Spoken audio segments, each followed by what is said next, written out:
Happy Wednesday. This is the 10th day of November. This is the 33rd episode of season 2 of the Be Your Own Hero show. How did that happen? Anyway, HERO is an acronym. It means helping everyone reaps optimism. In other words, helping others helps you. It's a reciprocal action. Try it. You might like it. I'm your host. I'm sekouwrites. I am a professional creative and the creator of the HERO Ministry movement, which is my effort to uplift and empower the unhoused community. Quick disclaimer, I am not a certified personal trainer nor a licensed financial advisor, so do your own homework, do your own research. Shout out to New Thought Media Network for allowing me the space and opportunity to be here. Their website is ntmedia.org. Check them out, donate, check out the other shows on the network. Also, just a reminder, my show, the Be Your Own Hero show, right now is here Monday through Friday, 10 a.m. Eastern. So stay tuned until we change the time. And then I'll let you know what the new time is. If this show provides any value, feel free to like, comment, tweet, share, donate, give a donation, buy something from the Hero store, all those good things. So let's jump into the Hero Ministry news. This is, let me say what's up to the people in the chat. What's up, Gladys? What's up, Tim? Back with a cup of coffee. Appreciate you. All right, so shout out to the heroes in the chat. And this is day 163 of the Hero Charity Run. That means there's 24 days left until December 4th, which is the day of Project Love Strong's 4th annual Hoodies for the Homeless event. And those of you who've been watching all along may remember that last year, at last year's Hoodies for the Homeless event, the 3rd annual, is when I launched Hero Hoodies that has now become the Hero Ministry movement. It's become so much bigger over the course of a year. Anyway, I've got less than 100 miles left to reach my goal of 500 miles. Got less than $1,600 left to reach the goal of $5,000 donated. That said, shout out to Nan for the donation and the share. She did one of each. She gave a donation and she also shared the project on Facebook. So I appreciate that. Because again, you'd be surprised how many people don't know. I've been posting about it literally every day, almost the whole time. And still there's people in my circle that don't really know what I'm doing or why. So please share, please share, please share. And also please donate. Because we're getting close. We're getting close. And also, heroes, we need to vote on something. Because I've made a decision and then I was like, well, let me bring it to the heroes and we can decide together. I got a donation that I want to reject. So I got a donation, a significant donation from Ramona Curtis, who is the founder of Unhoused St. Louis, which is one of the Elevating 8 nonprofits. And I feel like we should reject that because this whole Hero Charity Run is about benefiting the 8 nonprofits. So in some sense, what she donates is coming back to her in part, but I kind of feel like we should just be like, nah, we got you. We got you. We're gonna take care of the donations to make sure that all 8 of the Elevating 8 get some donation money. So you guys let me know what you think about that. Drop it in the chat. Let me know if you think we should accept that donation or not. Again, it's a significant donation, but I just kind of feel like the whole point of the charity run is to benefit these, what I'm calling the Elevating 8 nonprofits. So you let me know what you think. Because I was going to reject it, but then I remember something Rev Mel said about a different situation in this world of the Hero Ministry movement. She invited me not to block someone else's blessing. So I'm aware of that. So I'm putting it out to the heroes. Let me know what you think. DM me, drop it in the chat. Let me know. Okay. So that said, thank you, Ramona. Thank you. I don't know what we're going to do yet, but I appreciate that. And if you missed the interview with Ramona by Rev Melissa this past Saturday, please check the replay. It was a great interview. It took us a while to get it posted, but it was a great interview. Some really empowering stuff she said that's still resonating with me. So just quick sidebar about that. What she said most poignantly is that what we can all do is not turn away from the unhoused. We can engage. And I think I said this before, but just to double down, what's been impactful for me is that when I interact with the unhoused hand to hand, even though they may not want anything that's in my backpack at the time, they still seem to appreciate the interaction, just the interaction. And it was the way that Ramona talked about us seeing them that helped that gel for me. So that's something we can all do. We can all interact. We can all see them. That's an easy ask. Okay. So that said, show expansion. Looks like 100% of the people that have voted have said 9:45 start time. So that's what it is. No dissenting votes. I'm going to take that back to New Thought Media Network. And soon come, I'll start the show at 9:45. So that means it'll start at 9:45. It'll end at the same time, 10:15. All right. Just a reminder that I have an Amazon wish list for my backpack drops. Out of tuna. I gave out my last tuna packet to an unhoused man in a wheelchair recently. And so tuna fish would be greatly appreciated. The item is in my Amazon wish list, but also gift cards for fast food restaurants would be really appreciated. A lot of people ask me for food, and I'm not always in a place where I can make that expenditure. So gift cards to fast food restaurants, they're in my Amazon wish list, so please send me some of those as well if you can. Okay, so I've been talking about the Dalai Lama quote about patience and how it's been knocking around in my spirit. And I said that I was going to play the video of TD Jakes. So I have that loaded up. I just want to share that with you. And this whole, I don't even know what to call it, but this idea has been playing in my mind quite a bit.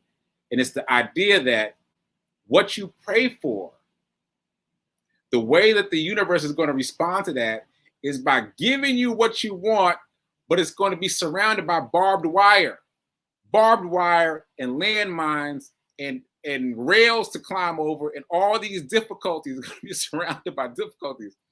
And the only way you get to what it is you prayed for is to overcome the difficulties. And in the process of that, you have to overcome your knee-jerk reaction to these difficulties, because they're going to be difficulties you've seen before, and you've reacted to them negatively before, and you've got to react to them differently this time to get past them, to get to what you prayed for. That is really resonating in my spirit. It really is, because as you know, my prayer has been for abundance, and there's been some challenges. There's been some barbed wire. So let me show this TD Jakes thing. This is on TikTok, which I've been using a lot recently. And here we go. Because one of the tests of greatness is your ability to survive frustration. So God will put greatness in isolation, which creates frustration, because you have to be able to survive frustration in order to be eligible to become a leader. Because if you can't handle internal frustration, you sure can't handle external frustration. If frustration on the inside is going to make you quit, what in the world are you going to do when you have frustration on the outside?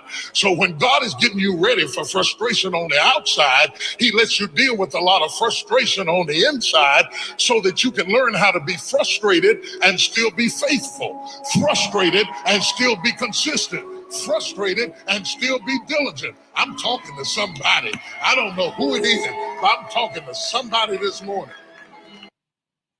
So there you go. More of the same idea, that what you pray for is going to be on the other side of the barbed wire. All right. So let's get into the money stuff. So let me show you our affirmation. We can read this together. I am so happy and grateful to be a multimillionaire in every area of my life. I'm so happy and grateful to be a multimillionaire in every area of my life. Keep that with you. Run it all day. Okay, so I'm going to skip right to the main thing because I don't want to run out of time. So let's talk about the metaverse. Once again, I just discovered the metaverse this past weekend. And I only discovered the metaverse because I decided that my risk brick, the brick of my investment wall that is risky for me, is cryptocurrency. I've chosen that as the one that I think will work for me and the one that I can apply the 80% rule. Like, even if all my assets in that asset class drop to 80%, I'll still be okay because I still believe it's going to win. That said, over the weekend, I discovered these different layers of cryptocurrency, one of which was the metaverse, and it just blew my mind. So let's start with this. How long does it take to build a brand? It takes a very long time to build a brand. It takes an even longer time to build a brand that's a household name. Facebook is a household name. Even people that aren't on Facebook know what Facebook is. It is very much a household name. And yet, they just changed their name to Meta, short for metaverse. Like, that's how much they believe in the metaverse. And mind you, for the consumers, it's still Facebook. The people who are just logging in and posting cats and dogs and whatnot, it still says Facebook.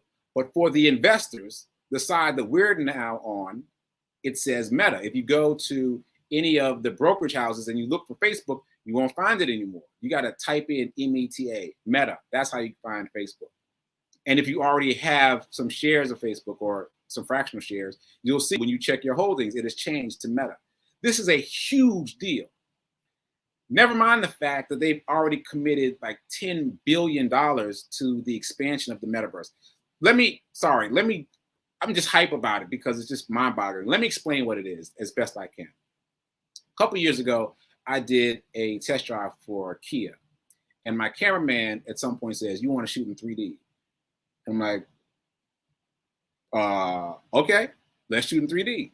And so he pulls out this camera that looks like a globe. It's literally round, and it had all these cameras in all these spaces around this globe. So we shot with this camera. We did a video shoot with a celebrity chef, and we drove around Brooklyn. We went shopping. We did this whole thing, and everything seemed regular. But then when I got the footage, that's when it got interesting. So when I got the footage, you got to put on those goggles that we've all seen in commercials now, or you've seen them in the Google store, whatever. You put on those virtual reality goggles. When I put those on, I was back inside the car, inside the test drive. And I didn't have to look at just what was being presented to me. I could look anywhere. I could look at the celebrity chef, but I could also look out the window. I could also look in the back seat. I could also look at the person in the passenger seat. So I could interact however I chose to interact. That was a couple years ago. And it was mind-boggling. And that video didn't really go anywhere because it was kind of before its time. But fast forward to today, that technology has expanded like 1,000,000%. And so the way the metaverse works, and again, that this is a virtual reality world that's parallel to our world that is already created. It is not being created. They're building onto it, but it's already done. It's already available. So what happens is Sekou goes to work. I go to work, I work my 9 to 5, I come home, I put on my goggles, put on my virtual reality goggles. That drops me right into the metaverse. And I can see over there's that car that somebody's test driving, the celebrity chef is test driving. And I can go move my avatar, as it's called, over to get in the car with them and ride around. And then I can get out of the car and I can go do something else. So in real life, I'm standing in my living room with these goggles on and these nodes on my body so that the system knows where I want to move. But in the metaverse, I'm moving around. And the metaverse has everything. Like, just to give you an example, there is a Domino's pizza kiosk in the metaverse. So you can walk your avatar up to the Domino's pizza kiosk, order Domino's pizza, and then it shows up at your real life door. What? Like, there's so many what's in that sentence. First of all, the fact that Domino's pizza is already in the metaverse. So again, I'm out of time. It's just because I keep getting hype about this. Anyway, the best way right now to invest in the metaverse is to buy some Facebook stock. So that's what I'm on. Facebook stock. I'm going to keep talking about the metaverse this week because I want to get all of it out. And again, the best way to invest right now is to buy Facebook, which is no longer Facebook. It's now called Meta. So closing out, prayer time right now. Sit with Rev Melissa coming up at 10:30. She's in the airport right now, so I'm not sure how we're going to do the show, but we'll find out in 15 minutes. Keep doing, be a hero, be your own hero. Remember that now is better than perfect. And I'm out, popping back into the metaverse later.